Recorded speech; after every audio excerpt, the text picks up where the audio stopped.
Hi guys, welcome back to Waxing On. It's Wednesday, and that means classic rock. And today we're going to look at one of the first real power trios. Picture late 60s, a band made up of three exceptional musicians, Ginger Baker, Jack Bruce, and Eric Clapton.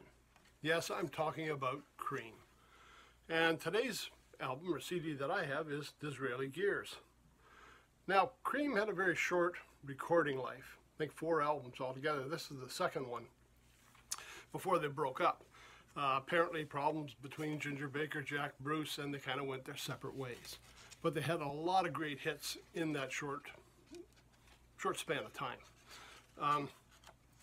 The band, I'm going to say Jack Bruce, Eric Clapton, they had played together in John Mayall's Blues Breakers. And we've talked about John Mayall before, and we've talked about the Blues Breakers, especially during Clapton's Crossroad box set. So they already knew each other, and Jack, was it Jack or Eric? One of them had played with Ginger Baker with another group. So these guys had known each other for a while.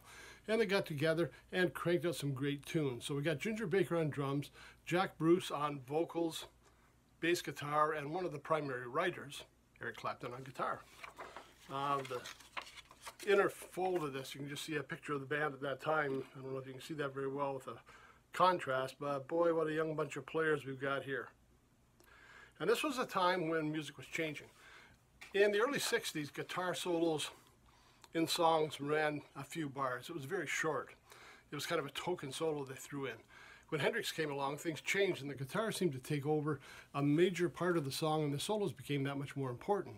And with Cream, they continued that on.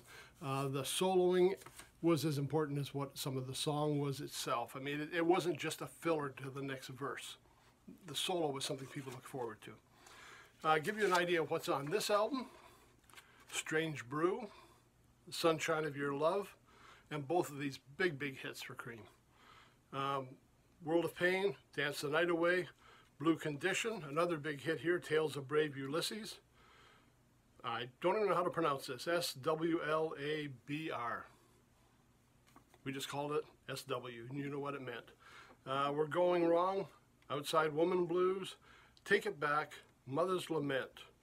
And again, the band was produced by a guy named Felix Pappalardi, when Robert Stigwood had something to do with the work as well by arrangement with him. So, second album, some great tunes, and of course everybody went off to another facet of the life. Jack Bruce broke off, did some solo work.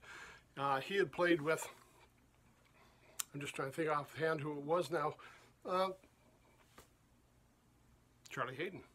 We talked about him a few weeks ago. I mean, we featured him with Carla Bley quite a while ago, and he did his own show here just recently where we talked about Charlie Haden. Ginger Baker had played with Mahavishnu John McLaughlin, Billy Cobham. Both of the two had played with Miles Davis in the early 70s, and McLaughlin and Cobham both had been part of the Mahavishnu Orchestra. So these guys kind of dabbled in jazz as well. Now, Ginger Baker, when he broke off, he started another band called Ginger Baker's Air Force. Put out a couple of albums, and very different from what he was doing in Cream. He added a horn section. He was doing straight ahead rock. He was doing some more jazzy type tunes.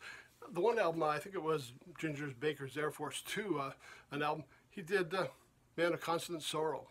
An old traditional tune. Some of you may know the song from the soundtrack to Oh Brother, Where Art Thou, and the Soggy Bottom Boys did a version of it. But here's Ginger Baker doing that with his basically big band. I mean, it was a very unusual album. There were so many different styles going on in it. But, I mean, Ginger Baker was his own man. I mean, he was a little quirky, a little bit of a character. The albums were excellent to kind of show a different side of what he had done with the band Cream. He had also played with Blind Faith for a while with Eric Clapton after Cream broke up. So, you know, they had that together as well. Clapton obviously went on, he had Blind Faith, Delaney and Bonnie and Friends, and then very successful solo career as well. So all of them did quite well. Clapton being the only one that's actually still alive out there playing and touring. Unfortunately, the other two have passed away. And, you know, a big loss to the music community. But you want to get back and find out where a lot of this started, where things were turning near the end of the 60s into a whole different style of music. In my collection, I have Disraeli Gears, one of the great Cream albums, and a great band. And I'd also like to say a shout out to a friend of mine, a drummer friend, a guy who's kind of almost like a brother to me, was Jay. Jay's the one that turned me on to Cream, Grand Funk Railroad, Jimi Hendrix.